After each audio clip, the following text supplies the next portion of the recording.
Olá, amigos da Band, tudo bem? Vamos falar sobre a Lei 14.128 de 2021, que foi publicada agora no final do mês de março, tratando sobre a compensação financeira a ser paga pela União para aqueles profissionais da saúde, profissionais da linha de frente, que durante a pandemia do coronavírus ficaram incapacitados ou vieram aí a óbito. Então, como é que fica a compensação financeira? Eu não vou tratar com você sobre as principais partes dessa lei que tratam deste assunto específico dessa compensação financeira para os profissionais de saúde. O que eu quero tratar contigo é especificamente sobre o artigo 7º. O artigo 7º, ele altera a Lei 605 de 49, altera o artigo 6º, ele inclui alguns trechos no artigo 6º da Lei 605 de 49. Aí você fala, professor, e essa Lei 605 de 49, ela trata sobre o quê? A Lei 605 de 49 é a lei que regulamenta o descanso semanal remunerado. Então veja, nós tivemos agora no final de março a inclusão de dois trechos na lei que regulamenta o DSR. Não mexeu no direito, não mudou o direito, mas nós tivemos duas regulamentações específicas para este período pandêmico, para essas questões relacionadas à pandemia da Covid-19. Então, vem comigo, dá uma olhada comigo, porque o trecho que nós vamos ver foi incluído pelo artigo 7º da Lei 14.128 de 2021 e ele altera o artigo 6º da Lei 605 de 49. Lei 605 de 49 existia, desde 49, diz assim: não será devida a remuneração quando, sem justo motivo, o empregado não tiver trabalhado durante toda a semana anterior, cumprindo integralmente o seu horário de trabalho. Para quem já fez curso aqui na Avante, sabe, conhece bem esse artigo, porque nós tratamos lá do desconto do DSR, utilizando como base legal justamente a Lei 605 de 49, no seu artigo 6º. E aí ele traz aqui uma série de dispositivos. Lembra, Para ter direito à remuneração do DSR, o empregado tem que trabalhar durante toda a semana. Não pode ter falta, não pode ter atraso de maneira injustificada, Nem falta injustificada, nem atraso injustificado. O empregado deve ser assíduo e pontual, muito bem. É aquilo que está trazendo o disposto aqui do artigo 6º. Ele tem que cumprir integralmente a sua jornada de trabalho semanal. E ele traz aqui no artigo 6º os motivos justificadores. Dá uma olhada, parágrafo 1º, são motivos justificadores. E ele coloca os previstos no 473 da CLT, que traz as ausências justificadas, a ausência do empregado devidamente comprovada, devidamente justificada, a critério da administração do estabelecimento, e assim em diante, assim sucessivamente. O que foi incluído? O que foi incluído é esse parágrafo 4º e esse parágrafo 5º. Meus amigos, textos absolutamente confusos. Textos completamente confusos. Infelizmente, a lei não veio de maneira assertiva, ela não veio de maneira clara. Eu até demorei um pouquinho para gravar esse vídeo, porque eu li mais uma vez. Você sabe que sempre a gente tem que fazer o entendimento de uma legislação nova, conforme todo o arcabouço jurídico que já existe, conforme todos os princípios que regem o direito do trabalho. Não é simplesmente ler a lei, porque senão qualquer pessoa que aprendesse a ler já poderia ser um advogado, já poderia ser um magistrado, não precisaria fazer 5 anos de direito. Não é simplesmente isso. Passou na 3ª série, passou na 4ª série, já tem uma leitura completamente fluida, já podia ser advogado. Então não é assim. Eu preciso fazer toda a interpretação de uma nova lei com base nos princípios que regem o direito do trabalho. Então, quem já fez aula aqui na Avante sabe que a primeira coisa que eu ensino no curso de departamento pessoal é a introdução à legislação trabalhista. Eu não quero formar nenhum advogado, mas a gente faz a introdução da legislação para que você, ao ler uma lei, faça a interpretação de maneira correta. Então tem todo um arcabouço jurídico por trás que eu preciso fazer uma análise. E mesmo com todo esse arcabouço, lendo, relendo, lendo mais uma vez, confesso a vocês que até agora eu não consegui chegar num consenso ainda exato do que exatamente a lei quis dizer. Inclusive consultei alguns amigos, outras pessoas especialistas na área, pessoas da área trabalhista, pessoas da área de DP, pessoas formadas em direito, advogados, consultei alguns magistrados também, e meus amigos, não tivemos unanimidade no entendimento.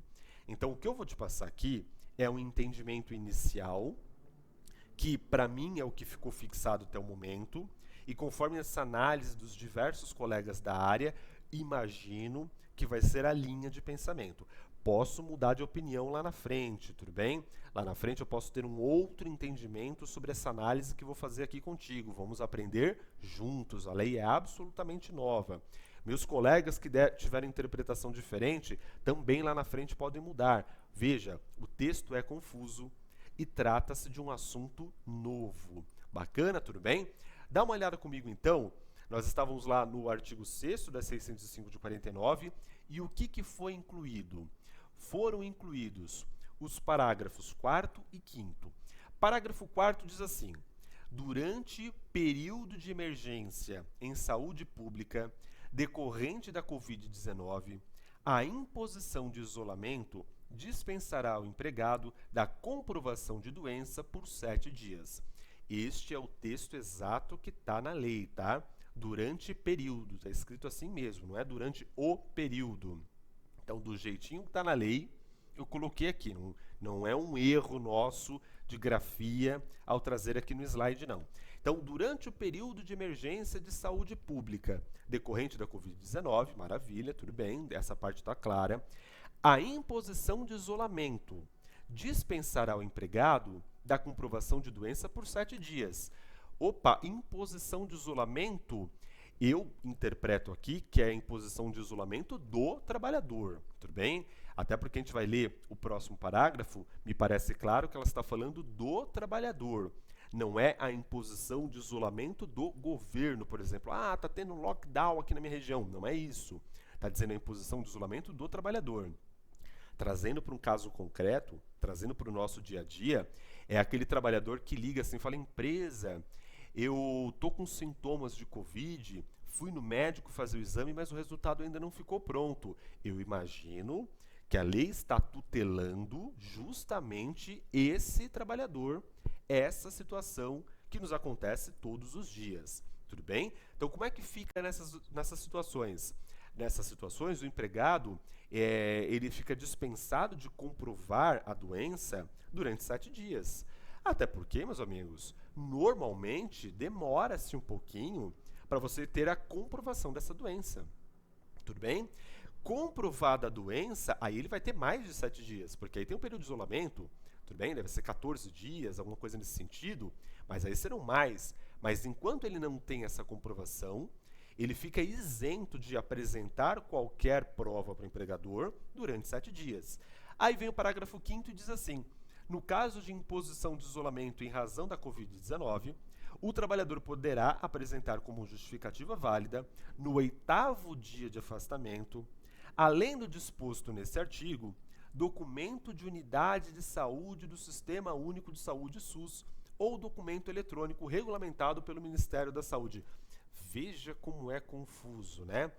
Então, no 8º dia, então, no caso de imposição de isolamento, o mesmo caso que a gente estava falando anteriormente, o trabalhador poderá. E, amigos, quer dizer que é facultado? Poderá, não é deverá?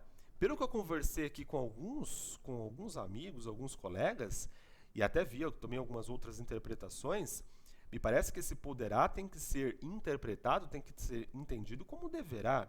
Mas, enfim, né, volto a dizer, aqui é uma análise inicial, nada impede lá na frente que a gente tenha um outro posicionamento, ou até mesmo uma nota técnica, uma instrução normativa, alguma coisa nesse sentido, da Secretaria Especial de Previdência e Trabalho, para poder até esclarecer um pouquinho como é que vai ser isso na prática. Mas, a princípio, o texto fala assim: o trabalhador poderá apresentar como justificativa válida, no 8º dia de afastamento, além do disposto nesse artigo. Além do disposto nesse artigo? O que é o disposto nesse artigo? Esse artigo fala de coisa pra caramba.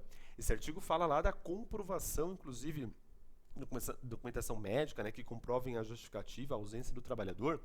documento de unidade de saúde do Sistema Único de Saúde, SUS, ou documento eletrônico regulamentado pelo Ministério da Saúde. Então é isso, né? No 8º dia, ele apresenta o que dá para a gente entender de interpretação mais simplificada possível, é que no 8º dia ele apresenta para a empresa o documento de que ele fez o teste. Se deu negativo, beleza, no 8º dia ele apresentou, volta a trabalhar normalmente e tem justificado aquele período. Se deu positivo, aí ele vai precisar ficar mais dias afastado, porque a gente sabe que a Covid ela implica um afastamento maior que 7 dias por questões de contágio, tudo bem? Fora complicações que, infelizmente, vêm assolando o Brasil afora aí, pessoas com complicações de Covid que ficam mais de 14, mais de 15, 30, às vezes até mais 60 dias afastado e, infelizmente, muitos, inclusive, neste momento, vêm até a falecer por esse motivo. Mas é isso, gente.